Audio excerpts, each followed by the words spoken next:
Have you ever wondered why the Holy Qur'an feels so different from every other book? Books have authors. Ideas begin in the minds of human beings and are written on the pages. But the Qur'an is not like other books. It was not written by man, nor composed by scholars, philosophers, or poets.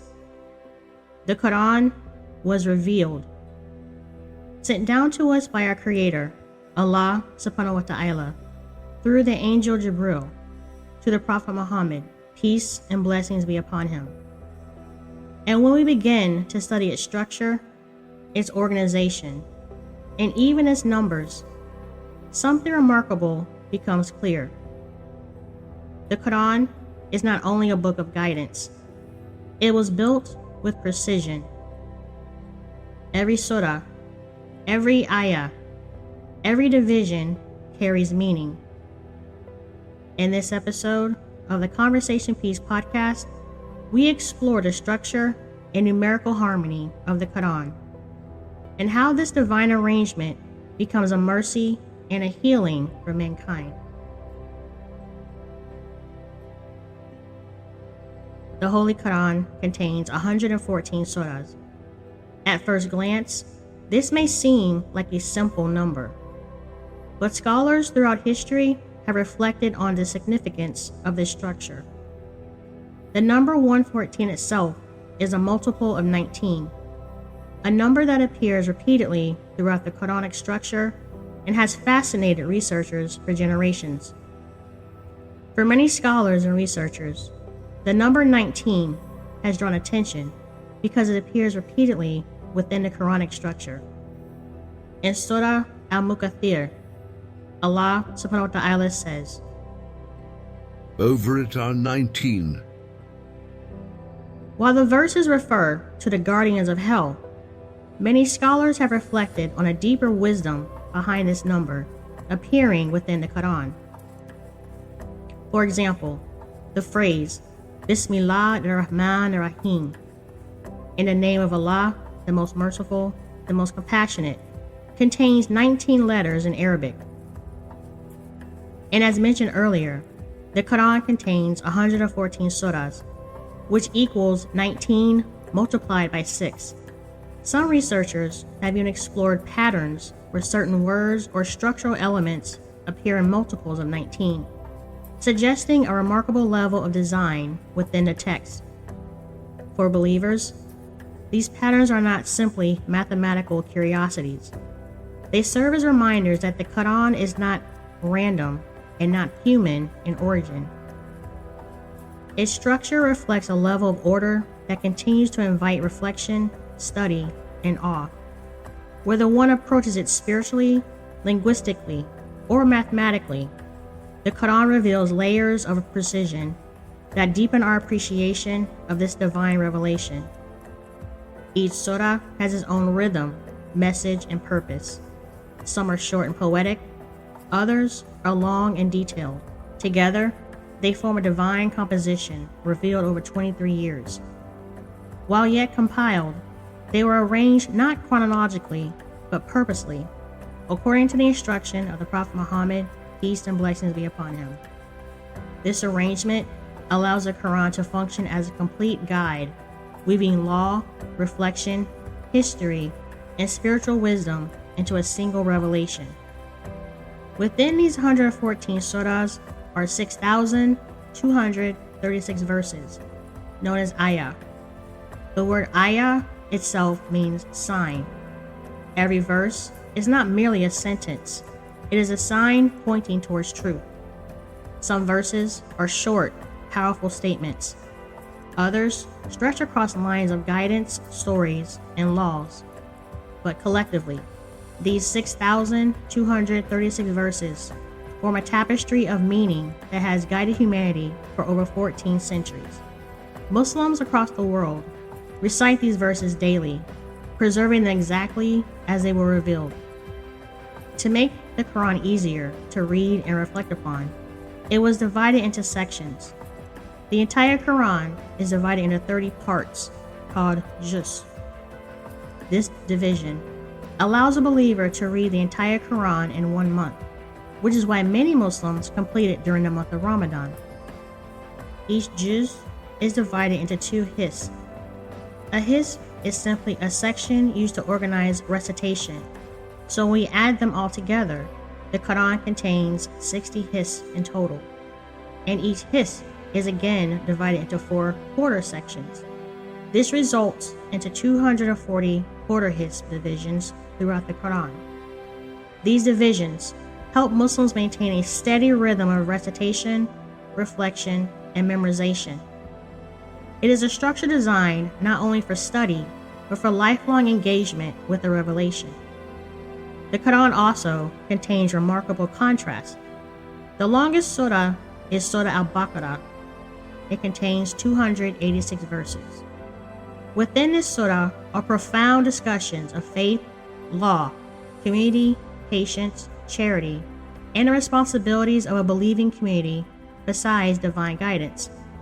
And within this same surah lies one of the most well-known and powerful verses in the entire Quran, Ayat al-Kursi, the throne verse, Surah 2, Ayat 256.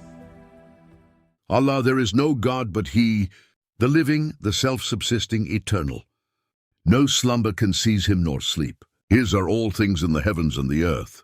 Who is there that can intercede in His presence except as He permits?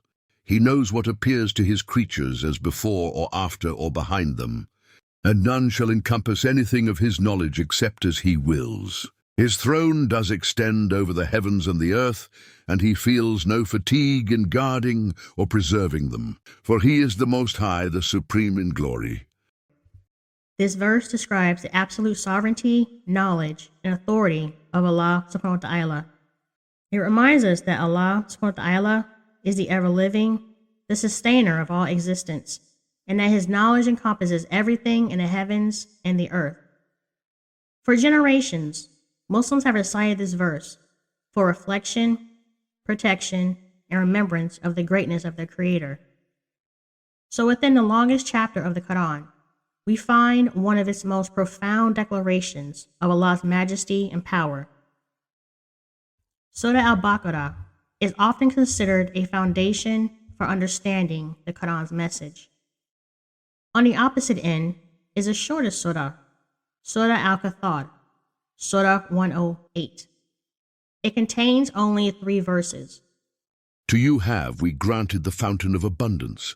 Therefore to your Lord turn in prayer and sacrifice, for he who hates you, he will be cut off from future hope. Yet within those 3 verses lies a powerful message of gratitude, worship, and divine abundance. This contrast reminds us that in the Quran, length does not determine significance.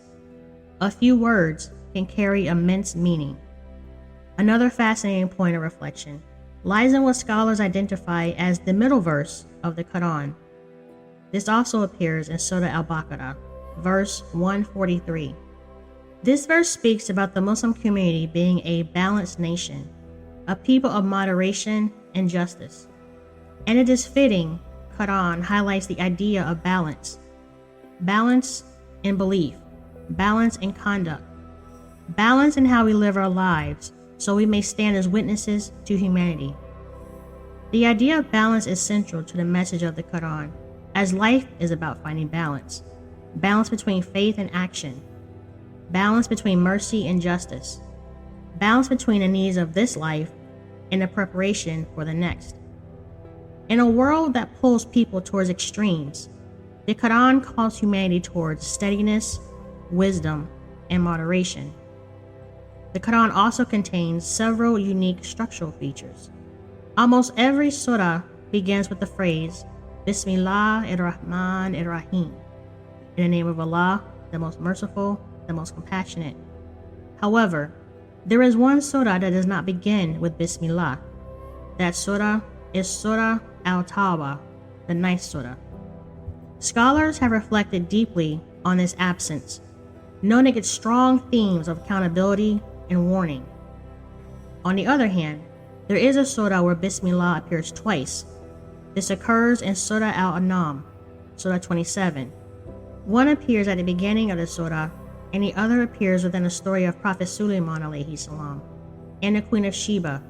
But Sulaiman alayhi salam sends a letter beginning with, Indeed, it is from Sulaiman, and indeed it reads, In the name of Allah, the most merciful, the most compassionate. Surah 27, Ayat 30. Several surahs within the Quran are named after prophets. These include Surah Yunus, Surah Hud, Surah Yusuf, Surah Ibrahim, Surah Muhammad, and Surah Nuh. Each of these surahs tells stories of perseverance, faith, and the challenges faced by those who carried the message of truth to their people. Their narratives recount moments from their lives and the dedication to conveying the message of truth. And when we look closely, a powerful pattern begins to emerge. The message delivered by the prophets never changed. From prophets Nuh to Ibrahim to Musa to Isa, and finally the Prophet Muhammad, peace be upon them all. The core message remained the same. Worship Allah subhanahu wa ta'ala alone. Live with righteousness and turn back to your Creator. What changed throughout history was not the message, but the response of the people who received it. Some listened and believed. Others rejected the message, resisted the prophets, or delayed it until it was too late.